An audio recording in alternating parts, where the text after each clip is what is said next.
എൻ്റെ എല്ലാ കൂട്ടുകാർക്കും ലേഡീസ് വില്ലയിലേക്ക് വീണ്ടും സ്വാഗതം. ഇന്ന് ഞാൻ തയ്യാറാക്കുന്നത് ഒരു കുമ്പളങ്ങ മോരുകറിയും മുരിങ്ങയില തോരനും ഒക്കെയാണ്. നമ്മുടെ വീടുകളിലെ എല്ലാ നാട്ടുമ്പുറങ്ങളിലും ചെയ്യുന്ന കറികളും തോരനൊക്കെ തന്നെയാണ്. അപ്പോൾ നിങ്ങൾ കണ്ടു നോക്കുക. അപ്പോൾ ഇന്ന് ഉച്ചത്തെ ഞങ്ങളുടെ ഭക്ഷണമാണ് കുമ്പളങ്ങക്കറിയും ഈ മുരിങ്ങയില തോരനും ഒക്കെ. ഇപ്പോൾ ഇത് വീട്ടിലുണ്ടായ കുമ്പളങ്ങയാണ്. അപ്പോൾ അതിൻ്റെ ഒരു ചെറിയൊരു കഷ്ണം കുമ്പളങ്ങ ഞാൻ എടുത്തിട്ടുണ്ട്. അപ്പോൾ കൊറോണയുടെ സീസണൊക്കെ ആയതുകൊണ്ട് അധികം പുറത്തൊന്നും പോവാതെ നമ്മുടെ വീട്ടിൽ എന്താ കിട്ടുന്നത് അതൊക്കെ വെച്ചിട്ട് കുഞ്ഞു കറികളും തോരനൊക്കെ ഉണ്ടാക്കി കുറച്ചുകൂടി ഹെൽത്തി ആയിട്ടുള്ളൊരു ഭക്ഷണം കഴിക്കുന്നതാണ് നല്ലതെന്ന് തോന്നി. അപ്പോൾ ഞാൻ ഈ കുഞ്ഞു മൺകലത്തിലാണ് ഞാൻ ഈ കറി വയ്ക്കാൻ പോകുന്നത്. അപ്പോൾ കുമ്പളങ്ങയൊക്കെ കട്ട് ചെയ്ത് അതിൽ ചേർക്കുക. പിന്നെ എല്ലാവരും പച്ചമുളക് ഇട്ടിട്ട് മോരുകറി വെക്കുന്നവരുണ്ട്. പക്ഷെ ഞാനിപ്പോൾ ഇതിൽ മുളക് പൊടി ഇട്ടിട്ട് പണ്ട് എൻ്റെ അമ്മയൊക്കെ വെച്ചിരുന്ന പോലെ മുളക് പൊടി ഇട്ടിട്ടാണ് ഞാൻ മോരുകറി തയ്യാറാക്കുന്നത്. അപ്പോൾ ഞാൻ കുമ്പളങ്ങയൊക്കെ കട്ട് ചെയ്ത് വെച്ചു. അതിലേക്ക് ഒരല്പം മഞ്ഞൾപ്പൊടി ചേർത്തു. പിന്നെ മുളക് പൊടിയാണ് ഞാൻ ചേർക്കുന്നത്. പച്ചമുളക് ഞാൻ ചേർത്തിട്ടില്ല, ഒട്ടും ചേർത്തിട്ടില്ല. കാളനൊക്കെ ഉണ്ടാക്കുമ്പോഴാണ് എൻ്റെ വീട്ടിലൊക്കെ എൻ്റെ അമ്മ പച്ചമുളക് ചേർക്കുന്നത് കണ്ടിട്ടുള്ളത്. അപ്പോൾ എനിക്കും ഇഷ്ടം ഇങ്ങനെ മുളക് പൊടി ഇട്ടിട്ട് കറി വയ്ക്കുന്നതാണ്. അപ്പോൾ മുളക് പൊടിയും ഉപ്പും ഒക്കെ ചേർത്ത് കൊടുത്തിട്ടുണ്ട്. അപ്പോൾ ഇതിലേക്ക് ആവശ്യത്തിന് വെള്ളം ഒഴിച്ചിട്ട് നമുക്കിത് അടുപ്പത്ത് കയറ്റി വെക്കാൻ വേവിക്കാനായിട്ട്. അപ്പോൾ കുമ്പളങ്ങ ആയതുകൊണ്ട് വേഗം വെന്ത് കിട്ടും, അധികം നേരം വെക്കേണ്ട ആവശ്യമൊന്നുമില്ല. പിന്നെ പ്രത്യേകിച്ച് മൺകലത്തിലാണല്ലോ, അപ്പോൾ വേഗം വെന്ത് വരും. ഇത് വെന്ത് വരുമ്പോഴത്തേനും നമുക്ക് മുരിങ്ങയില തയ്യാറാക്കാം. അപ്പോൾ ഇതിലേക്ക് ഞാൻ ഒരല്പം വെളിച്ചെണ്ണ ഒഴിച്ച് കൊടുത്തിട്ടുണ്ട്. അപ്പോൾ വെളിച്ചെണ്ണയോ സൺഫ്ലവർ ഓയിൽ എന്താണ് നമ്മുടെ വീട്ടിലുള്ളതെന്നുണ്ടെങ്കിൽ നമുക്കത് ചേർത്തിട്ടുണ്ടാക്കാം. പിന്നെ ഇതിലേക്ക് അല്പം ചുവന്നുള്ളിയും വെളുത്തുള്ളിയും കുത്തി ചതച്ചത് അതും ചേർത്ത് കൊടുത്തിട്ടുണ്ട്. പിന്നെ പച്ചമുളകൊന്നും ഞാൻ ചേർത്തിട്ടില്ല. നമ്മൾ ക്രഷ്ഡ് ചില്ലിയാണ്, അത് ചുവന്ന മുളക് ചതച്ചിട്ട് ഉപ്പേരിക്കൊക്കെ നമ്മൾ ഉണ്ടാക്കുന്ന പോലെ അങ്ങനെ ക്രഷ്ഡ് ചില്ലിയാണ് ഞാനിതിൽ ഉപയോഗിക്കുന്നത്.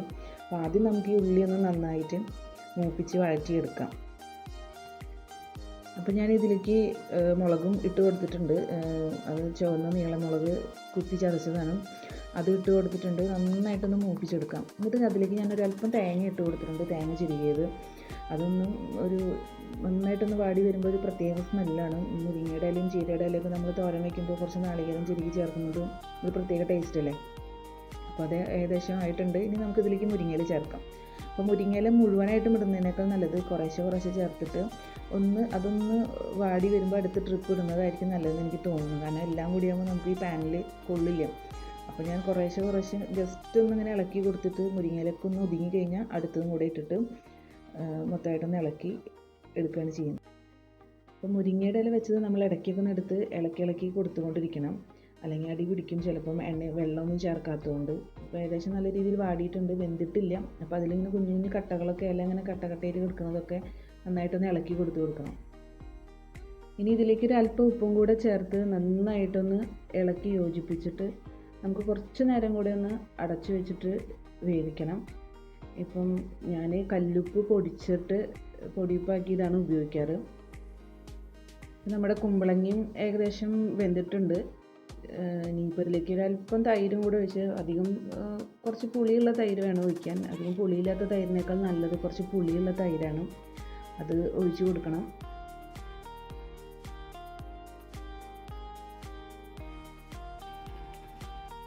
അപ്പോൾ ഞാനിതിലേക്ക് തൈര് ചേർത്തിട്ടുണ്ട്, വളരെ കുറച്ച് ഞാൻ ഉണ്ടാക്കിയിട്ടുള്ളൂ കേട്ടോ.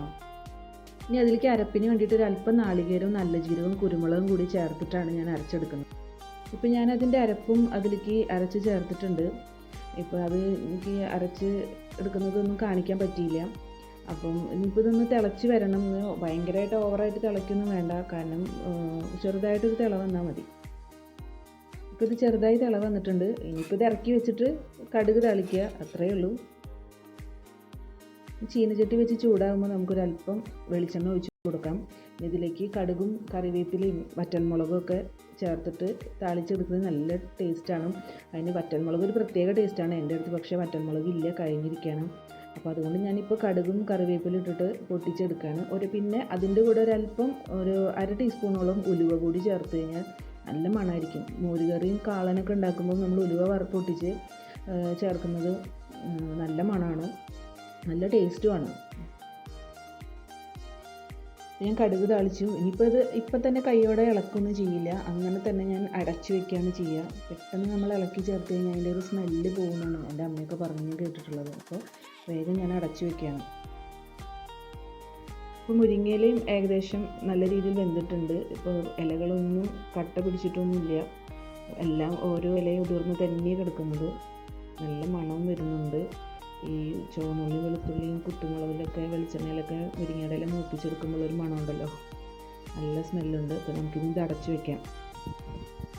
ഇനി പപ്പടം കൂടെ വറുത്ത് കഴിഞ്ഞാൽ എൻ്റെ ഉച്ചഭക്ഷണത്തിൻ്റെ എല്ലാ തയ്യാറെടുപ്പുകളും കഴിഞ്ഞു. ഇപ്പോൾ മോരുകറിയായി, മുരിങ്ങയിലൊരു തോരനായി, ഇനി പപ്പടം കൂടിയും വറുത്താൽ എല്ലാം കംപ്ലീറ്റ് ആയി. ഇപ്പോൾ ഞാനധികം പപ്പടം കഴിക്കില്ല, എൻ്റെ ഹസ്ബൻഡിന് വേണ്ടി മാത്രമാണ് വറുക്കുന്നത്. അപ്പോൾ ഇതാണ് എൻ്റെ ഇന്നത്തെ കുത്തരിയുടെ ചോറും പിന്നെ മുരിങ്ങയില തോരനും കുമ്പളങ്ങി കറിയും എല്ലാം. നിങ്ങൾക്ക് എല്ലാവർക്കും ഇഷ്ടപ്പെടുമെന്ന് വിചാരിക്കുന്നു. നിങ്ങൾക്ക് എൻ്റെ ഇന്നത്തെ വീഡിയോ ഇഷ്ടപ്പെടുകയാണെങ്കിൽ എല്ലാവരും എൻ്റെ ചാനലൊന്ന് ലൈക്ക് ചെയ്യുക, ഷെയർ ചെയ്യുക, സബ്സ്ക്രൈബ് ചെയ്യുക. നമുക്ക് അടുത്ത വീഡിയോ ആയിട്ട് വീണ്ടും കാണാം. അതുവരെ എല്ലാവരും വീടുകളിൽ സേഫായിട്ട് ഇരിക്കട്ടെ എന്ന് പ്രാർത്ഥിക്കുന്നു. Take care.